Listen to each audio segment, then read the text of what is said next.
no way I can sing as out of tune as I was planning. After that.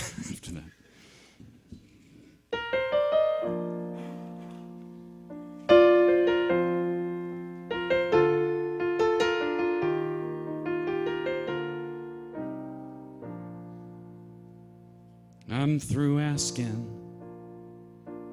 where I'm going. I've been asking all my life. I've grown tired of all this wondering when everything seems to turn out right.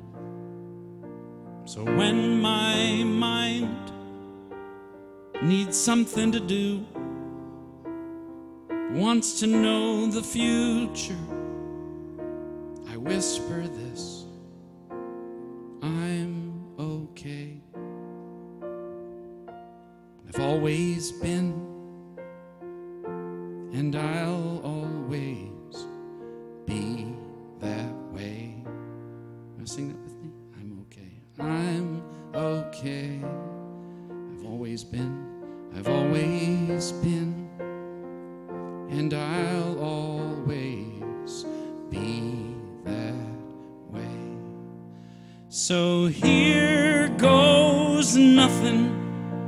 I'm taking a chance. I'm opening up, knowing that I'm in good hands. And here goes everything. It's all on the line. Oh, but I'm not afraid this time.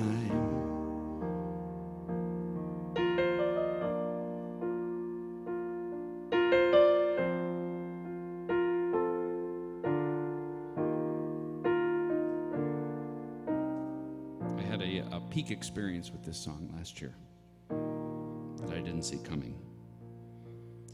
I wrote it a long time ago. I wrote it with the Water Songs that some of you know, 2006. And I'd kind of gotten in the habit sometimes of inviting a room to sing that line with me. I'm okay, I've always been, and I'll always be that way.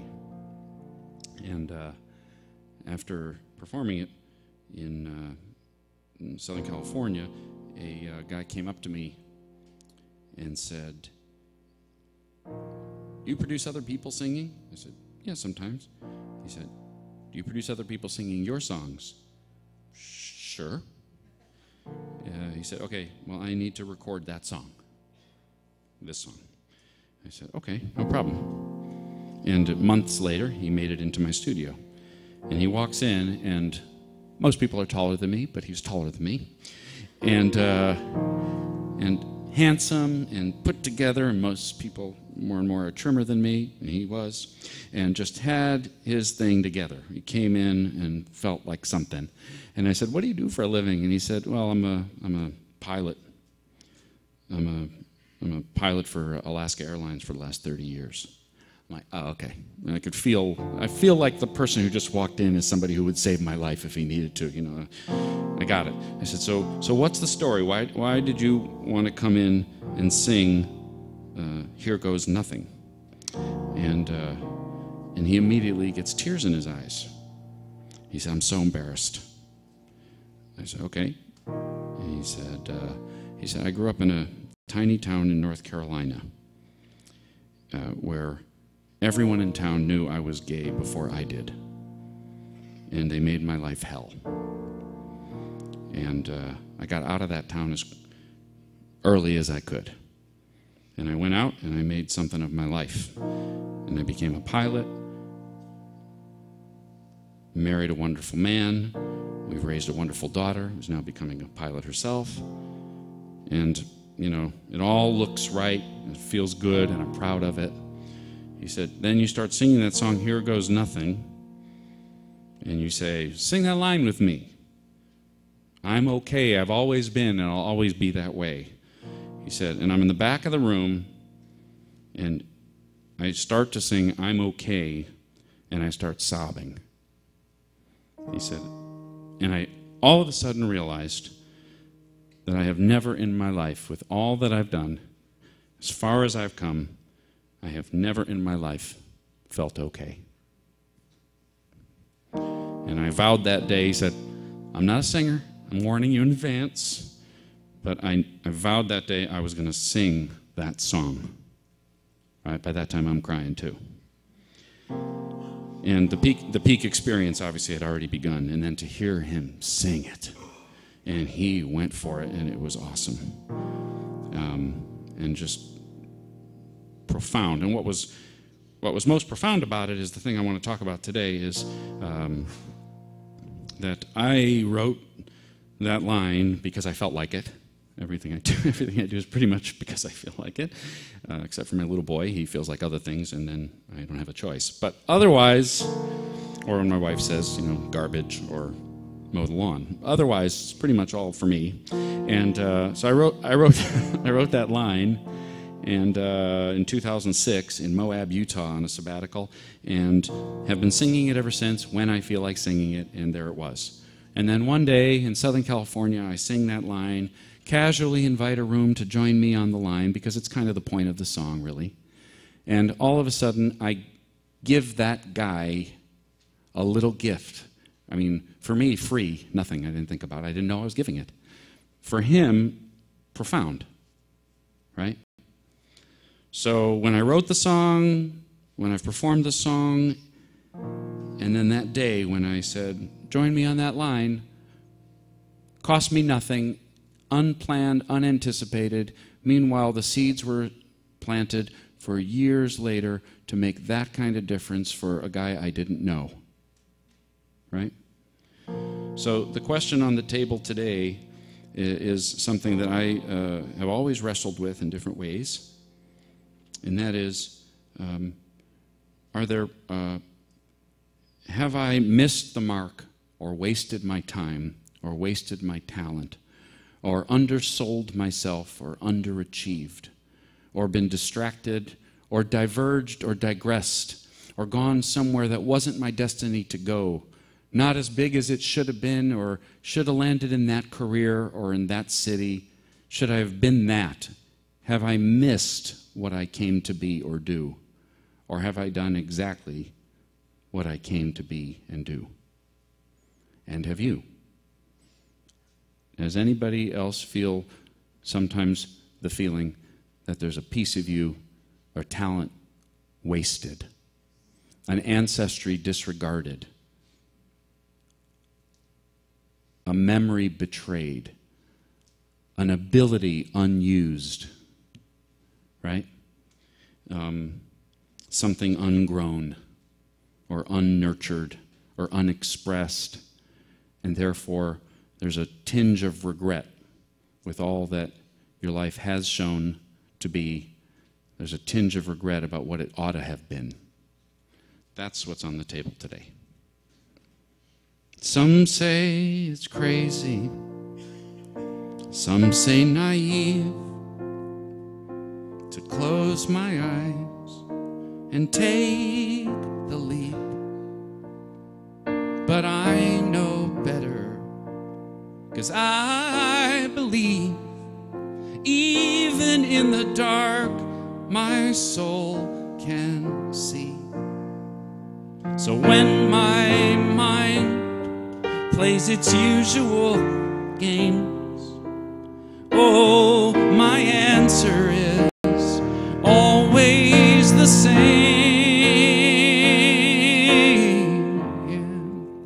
Here goes nothing. I'm taking a chance. I'm opening up, knowing that I'm in good hands. And here goes everything. It's all on the line. Oh, but I'm not afraid this time. Here goes nothing. I'm taking a chance. I'm opening up, knowing that I'm in good hands. And here goes everything. It's all on the line.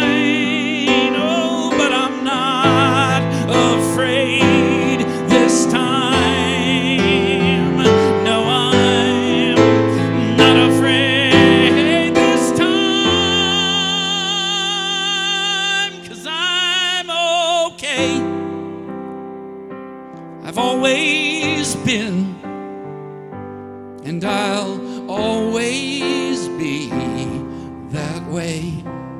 I'm okay. I'm okay. I've always been. I've always been, and I'll always be that way. We got a phone call from my boy's teacher a little bit over a year ago now.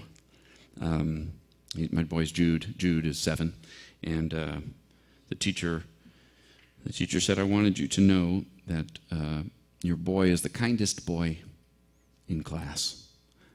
And then I, of course, started crying again. Just crying is a theme for me. And the story she told, and I'll tell it real briefly, is there's a little boy in his class of 24, right, first graders, and Ethan had just arrived from Vietnam with his baby brother and his parents. The 4 of them didn't speak any English, and Ethan was having a hard time. And he was, well, you could forgive him, obviously, for not following instructions when he can't understand them. Didn't know English, didn't know where he was, didn't understand anything. How could you? New country, new city, new class, new everything, new language, right? And so the class had given him some leeway. They'd given him some space, but he was having a hard time following rules. He was getting in some little fights and acting out. And the teacher called to say, she said, I had the kids on the rug, and I read them a book. And when I finished the book, your boy raised his hand from the back. I said, "Yes, Jude?" And he said, "I think Ethan did such a good job listening that he should get an extra point." Right? And it reminded me, I told the first service, it reminded me of my own Bubby, my dad's mom, who died at 98.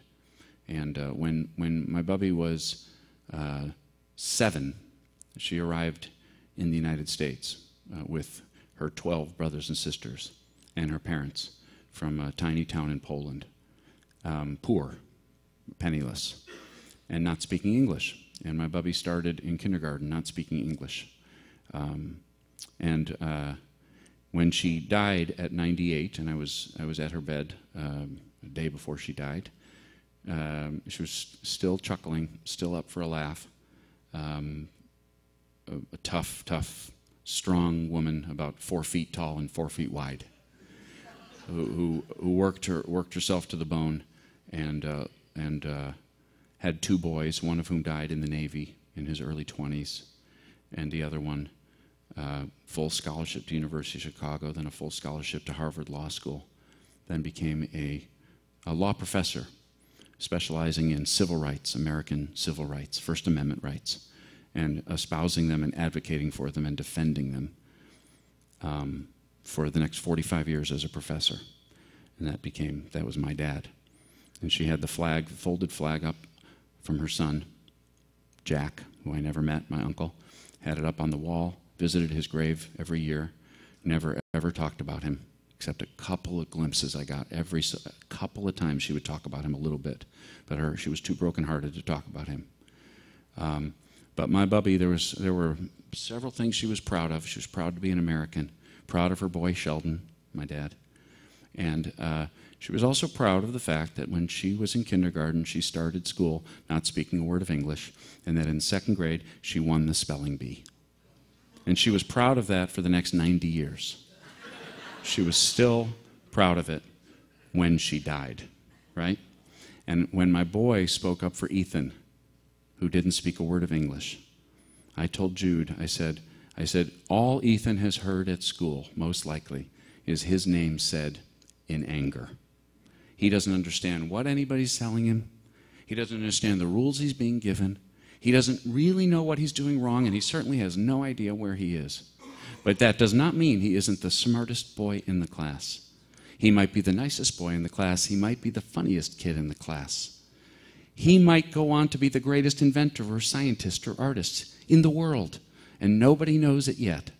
So he's sitting on that rug and you speak up for him, and you say something kind about him, and he hears his name with a smile, and he sees the teacher smile about it, and say his name. He may not understand a single other thing, but he felt approved and encouraged. And you have no idea, and you can most likely never know what that did. But I promise you it did good, and I'm so proud of you. Right? Now that's my boy at 7 doing a simple little thing. No plan to improve somebody's day, no plan to redirect somebody's entire existence in the classroom or relationship with their new room or their new country. I mean, we don't know. There's no way of knowing.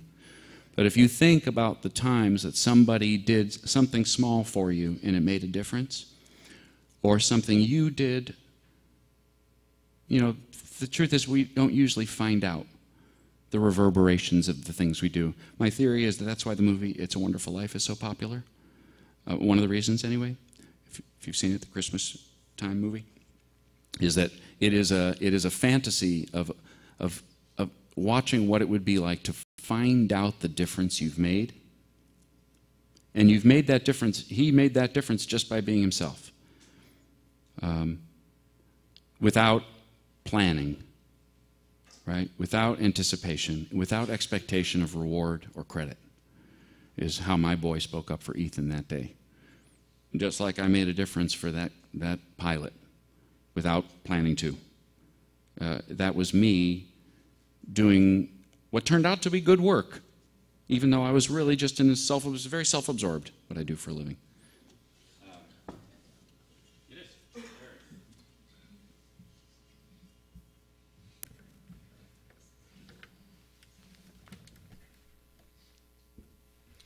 And a year later, I wrote this song.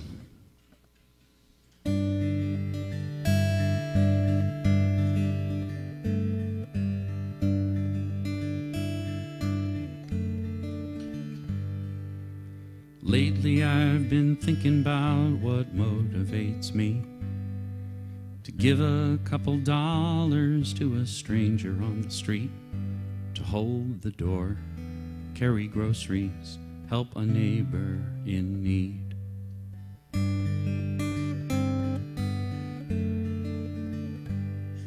When history repeats itself in headlines every day, solutions never big enough for problems that we face. As a man, as a dad, what difference can I make?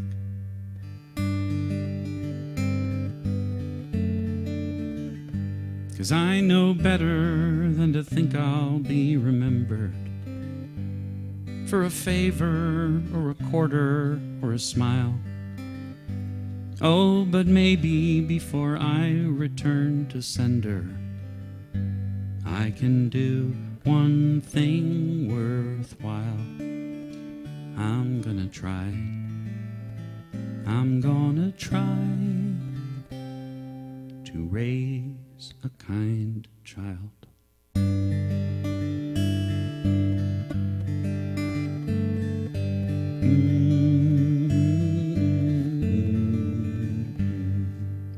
Sure would help if our boy went and got an MBA and took care of his artist mom and dad in their old age.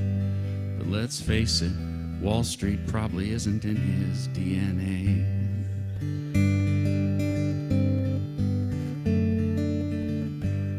But when his first grade teacher said she wanted us to know, it's Jude who always comforts any kid who sits alone. There's just so much pride my heart can take. My retirement can wait.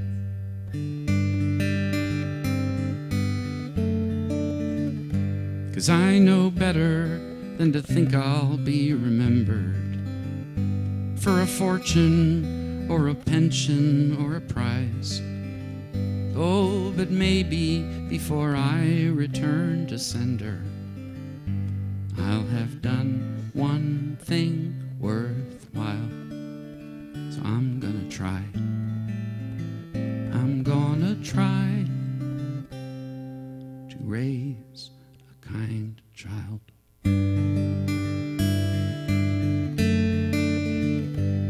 don't want him to think the world is his to save. That's too much pressure anyway, it can't be done. I don't want him to think he has to be a saint, 'cause the truth is saints don't have any fun. Mostly I just hope my boy will come to understand no 401k or GPA can make a happy man. It's having roots, doing good, helping out where you can. So put down roots, do some good, take somebody's hand.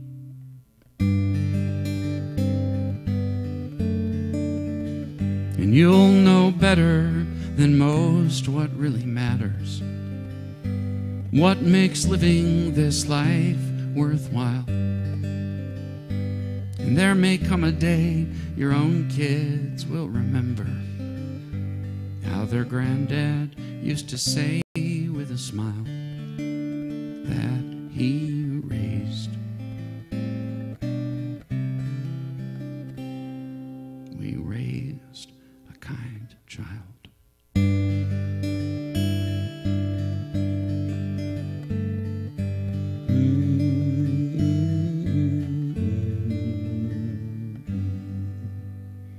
Now, I was not raised to be a songwriter.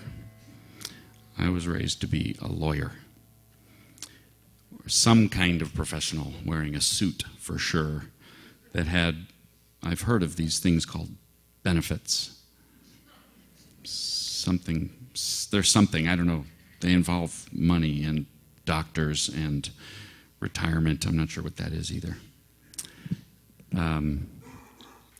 But I was supposed to be something professional, and I tried. I did that for 6 years, computer programmer in cubicles in Chicago, and then I sort of woke up from the lie I was telling myself and moved across the country to LA to make music. And I moved into a neighborhood in West Hollywood, right in the heart of the music industry, down the street from all kinds of famous people, soon-to-be famous people, famous recording studios, famous music stores, for God's sake, the whole 9 yards. Then I started singing songs for humanity, which to this day I cannot explain to anybody in an elevator or on an airplane. I have absolutely no way of describing it. What kind of music do you make? I don't know. I've been to music industry events, and somebody will say, you should hear this guy Daniel. He's sold 100,000 records. He's amazing. Wow, that's a lot of records. What kind of music? I don't know. So I lived in West Hollywood, and squandered away the education. I was an economics major. Computer programmer, right at the birth of everything, all the trillions of dollars that have poured into the computer industry, I got out as soon as they started coming. It's literally true. And then I moved to the middle of the music industry and started traveling around the country and singing humanity music instead of songwriter nights. And instead of, I told the first service that I had already been to therapy. I didn't feel compelled to scream or whine or complain or you left me and I left you and why didn't I leave you first and couldn't you unleave me and maybe I should leave you again and I can't live without you but I can't die without you and you should die without me but you can't live with me and I mean I couldn't do it. I would sometimes write those songs, but they were always like an act. It was always like I was, sort of playing a part. But when I sat down and owed nobody anything for 5 minutes or 50 minutes, I found myself trying to say something other than pre-therapy relationship dysfunction, which is literally how you spell the death of a songwriting career. If you've ever turned on the radio, I don't drink, I don't smoke, I don't do drugs, I don't cheat, I don't obsess, I don't stalk. And that pretty much rules me out. There it is. So, and I'm not trying to sound like a hero. The story is about is the opposite of nobility. It's actually, remember the question I posed was, am I or are you wasting any part of you? Or missing something you should be doing, or it should be getting bigger, or it should be going in a different direction. You should be making some kind of other difference. So I moved to West Hollywood and completely evade the music business. It's a miracle. I don't know how I did it.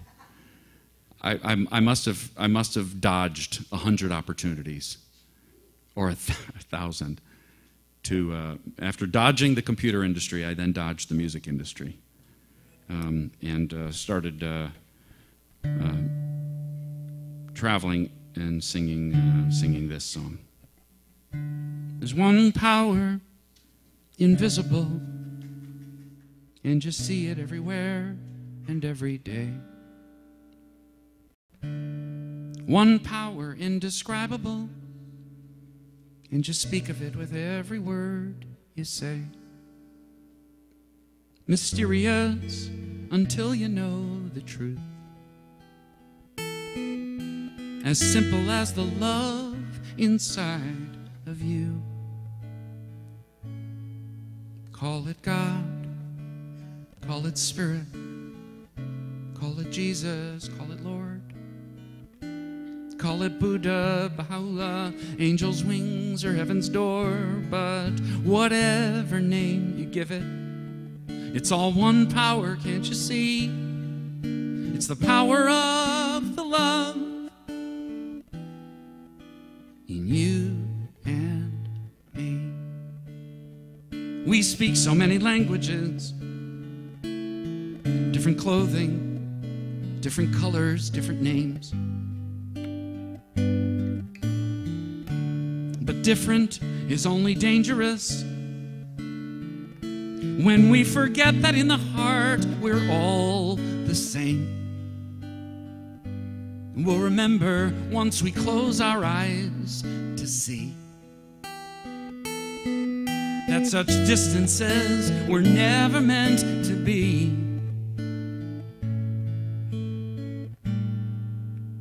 Call it God, call it Spirit or Jesus or Lord. Call it Buddha, Baha'u'llah, Hashem, or heaven's door. It's Muhammad, it's your mind, it's your soul, or it's your sign. It's the universe, it's music, Mother Earth, or Father Time. But whatever name you give it, it's all one power, can't you see? Whatever name you give it, it's the very air we breathe. It's the power of the love in you and me. One power, yeah. One power is what we are. It's the moment of creation. It's an everlasting peace, the freedom of forgiveness, sweetness of release. It's the joy of inspiration. It's the sunshine on your face. It's the birthright of all nations. It's the boundlessness of space. It's the beauty of a baby, the serenity of sleep. It's the anger we abandon for its love, it's most deep. It's one power. Oh, oh, oh, oh. What we are is one.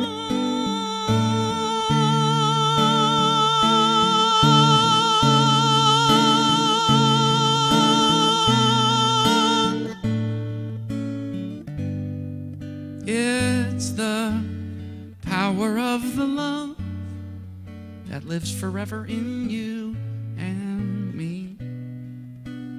It's the power of the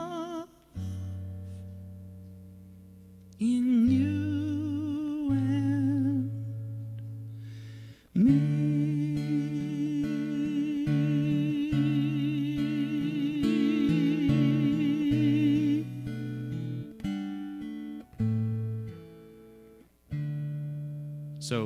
squandered the economics degree, squandered the computer programming.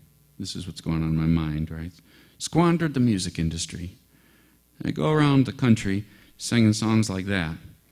And then there's a whole other aspect of myself that I was also abandoning, betraying, misusing, or not using, and that is my Jewish upbringing.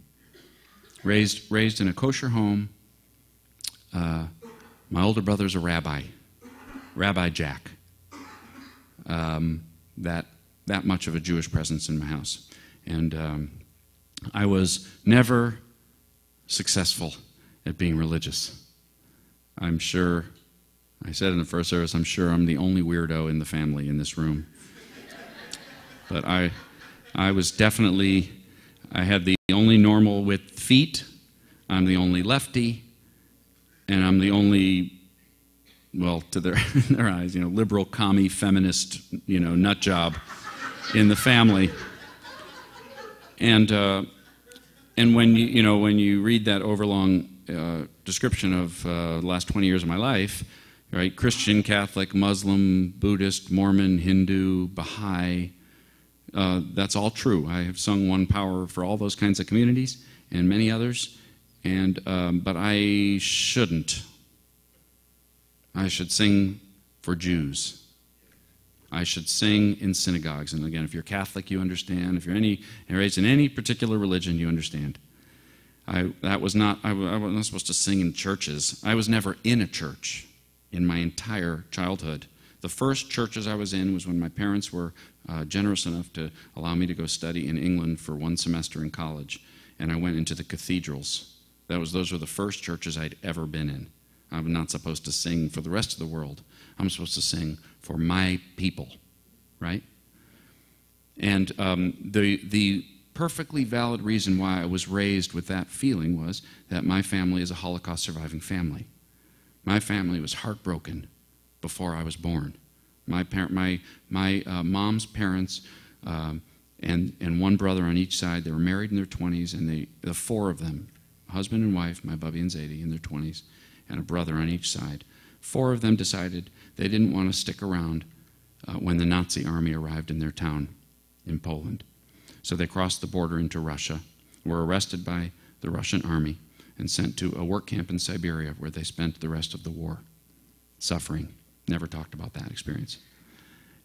What they didn't know until several years they were in Siberia before they found out, and I only recently found out the story of how they found out, but they found out that the next day the Nazi army arrived and ended their entire family.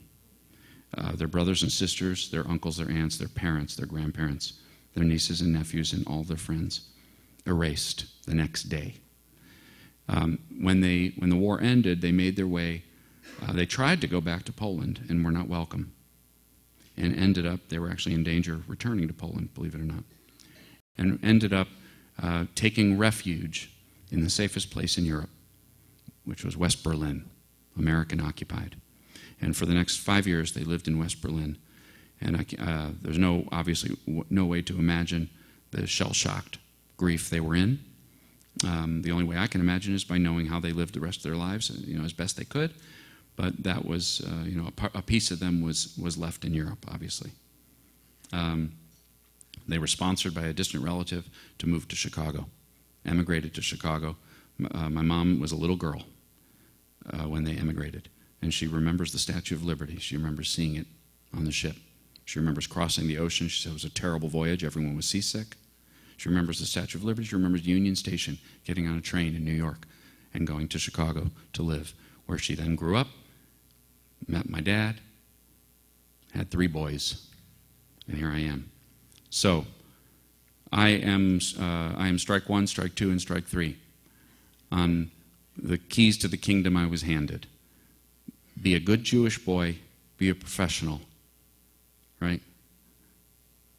Have a good career, marry a nice Jewish girl, and then If you're going to do music, go swim in the big sharks and go and I walk in LA and manage to avoid the music industry too. And I can't help but wonder, 20 years later, what should I have done? How big should it have gotten? What could I have achieved? What have I sold short? Who have I betrayed or abandoned? Whose memory have I disregarded or disrespected? Right? What opportunities did I lose? What pieces of me did I not cash in and use to their fullest? Right? Anybody relate to any of these feelings? What piece of you were always supposed to be, you always could have, I should have, everybody said I was gonna, and on and on and on, and then you find yourself 30, 40, 50 years later and say, I didn't get any of that done. Right? And then I'm reminded of Jude saying his little sentence about Ethan, or me writing my little line, I'm okay and I've always been, and what it did. But then when I come back to the Judaism, I can't help but wonder what kind of music I've been making and why. And only gradually and slowly has it dawned on me, and really truly it's been a struggle, right? Because the voice in my head, there's a voice in my head that says, what are you doing? And I don't have a rational answer. All this time I've been thinking I've been making plans and strategizing and making good decisions and leading somewhere, but only looking back do I realize that that I was in fact exactly where I was supposed to be and doing exactly what I was supposed to do. And if I confront myself with the most painful questions, like for example, are you betraying your ancestry, the memory of your family that died for their Jewishness, right? And then only gradually have I realized I'm doing the opposite of betraying them. That my commitment with my music, I don't know where the songs come from. I don't know why I've sung, I told the first service too, I've sung One Power thousands of times. I'm incapable of phoning it in. It comes from a place that I've never and may never understand. There's a fire burning that wants to sing that song and hold that note. I want to hold that note until the whole world can hear it. And I don't know why. As my dad will say, that and a quarter will get you a gumball. Right? So I realize slowly and painfully that rather than betray or abandon or neglect or squander, I have in fact maximized. I have actually combined computer skills in the recording studio, right? Economics degree in balancing my budget and running a business and succeed, never going hungry, knock on everything.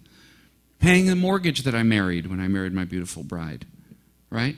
All of it combined, and then the songs in service to my ancestors, in honor of them, in memory of them.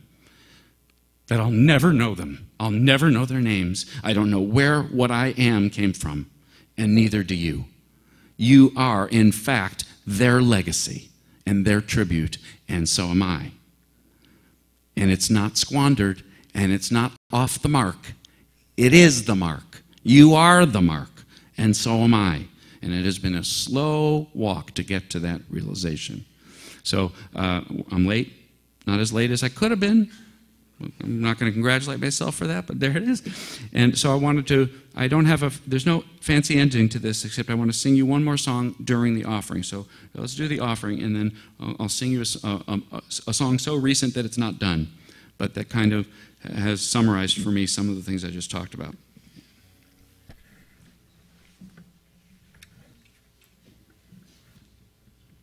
Thank you, Daniel. That was, if you weren't a little bit moved in that, there's a Lutheran church down the street. You go help yourself over there. Woo! I'm singing there later. Yeah. Woo! So as we have our ushers come down, if you would please do the offertory blessing with me. Hold your gifts in your hand, and together, divine love through me blesses and multiplies all that I have, all that I give, and all that I receive. All right, so this, like I said, this is brand new and not finished. and way outside my comfort zone, and unlike anything I've ever written before. I'm proud of it, and I'm still working on it, and you're about to know why it takes work. So I have a little concert today, 2 o'clock. It'll be an hour and a half, no intermission, not a long afternoon. I'd love to have you come back. A lot of songs to sing, not a lot of stories to tell, hopefully, because it's been a lot of talking already. So, but I'll sing you some songs if you feel like coming at 2. And out at my table, I have a USB drive which has all of my inspirational music to date. It's 112 albums so far, 12 albums complete, 160 songs, and a new album which is going to have Kind Child on it and this next song on it. And that'll be out, I don't know when, month, 2, 3, who knows. And when it comes out, you'll have it too if you have the USB drive, so I'll send it to you so that your collection will be complete. And then I have an email list. Oh, I forgot to put out the emails. I'll put out an email list in case you want to just know when I'm coming back to Missouri. And then CDs, of course. And then I have, some of you saw it already, I'm a very proud dad, obviously, and a very proud husband. And my wife is a very talented artist who has become a very accomplished, self-taught stay-at-home mom and a self-taught jeweler who works with solid silver and makes amazing, beautiful objects. She stays at home, makes these things while Jude is at school, then hands them to me, and I go on the road and put them on my table and show them off, and sell one occasionally. And they're not cheap, and they're not simple, and they are beautiful. So even if you just feel like looking, I'd love for you to look, and if you feel like buying, my wife especially would love for you to buy. But I display these things, and if you ask me a question about them, prepare for a long and proud answer about what my wife does. She doesn't even tell me how she makes these things, but they're beautiful. So this song, this song, like One Power and like a song of mine, Last Song, which I'll sing this afternoon, this song I'm pleased with, especially from a personal level, because all this stuff I've talked about, none of this is an act. It's really what goes on inside my mind and my heart and my creative life for the last 20 years, and the questioning and the wondering, where am I supposed to be? Am I where I'm supposed to be? And I've managed in this song to answer the question for myself in a way I never had before. And like I said, it's out of my comfort zone, and I hope you enjoy it.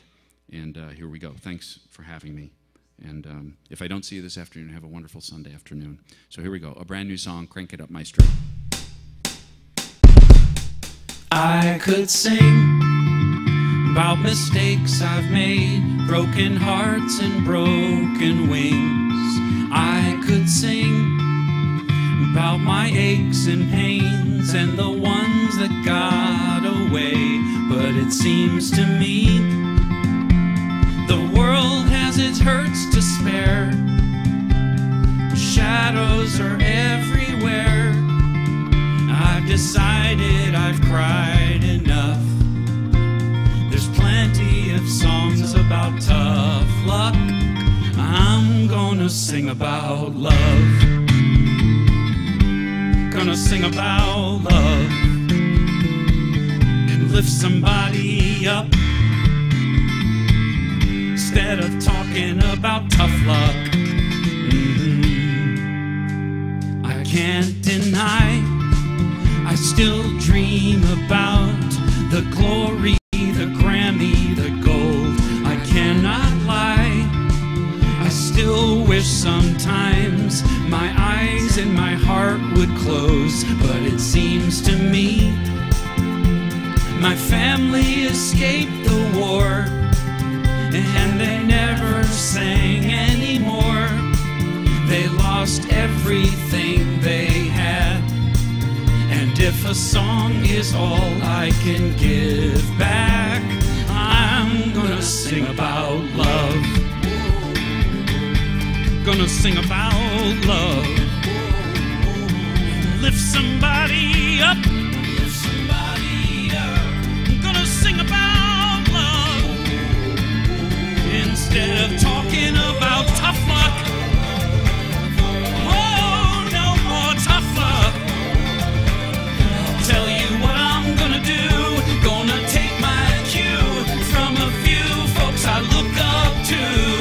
I'm gonna sing about love. Stevie Wonder sings in the key of life. Bobby McFerrin says be happy, it'll be alright. Marvin Gaye showed the way to what's going on. It's a wonderful world thanks to Louis Armstrong. Soul Asylum saved those runaway kids. John Lennon just imagined and the whole world did. John Denver took a sky with Tina Turner to the sea. Stevie Winwood to a higher love. John Legend and Comet to freedom. Pete Seeger's gonna overcome. Bob Marley just smiled at the rising sun. Eminem will lose himself before the moment's gone. Miss Jackson knows the knowledge is what we want. Gloria Gaynor maintained that we're gonna survive. Dan McGraw wants us to live like we are dying. Aretha Guy, R-E-S-P-E-C-T. Bette Midler from a distance, the whole world we see. Tom Petty free falls. Leanne hopes we dance. Josh Groban raises us up. If we're hurting, R.E.M. understands. Irving B bless the USA. Van Morrison ushered in a brand new day. Whitney sang about the greatest love of all. Tony Nash can see clearly now the rain won't fall. Pink knows we're beautiful. Christina does too. Rihanna sees us shining like a diamond. We keep walking like the Foo Fighters fight the power. Public Enemy said. Miley is a climber. Andy Grammer keeps his head up. Bill Withers, we can lean on him. Natasha's unwritten. Taylor Swift shakes it off again. Lady Gaga was born this way. Jason Mraz, truly glad to be our friend today. The Black Eyed Peas, Wonder Where is the Love? Desiree gotta be. Journey never stopped believing in us. Simon over troubled water made a bridge. Elton John lit a candle for Diana, he did. It's the same love. Nakamura's moved to pray. Izzy made a rainbow with an ukulele. James Brown, loud and proud. Bruce Hornsby laid it out the way it is. Queen made us into champions. U2 and Dr. King and the power of one. Sam Cooke, change is gonna come. Peter Gabriel ain't giving up on us just yet. We are the world, save lives.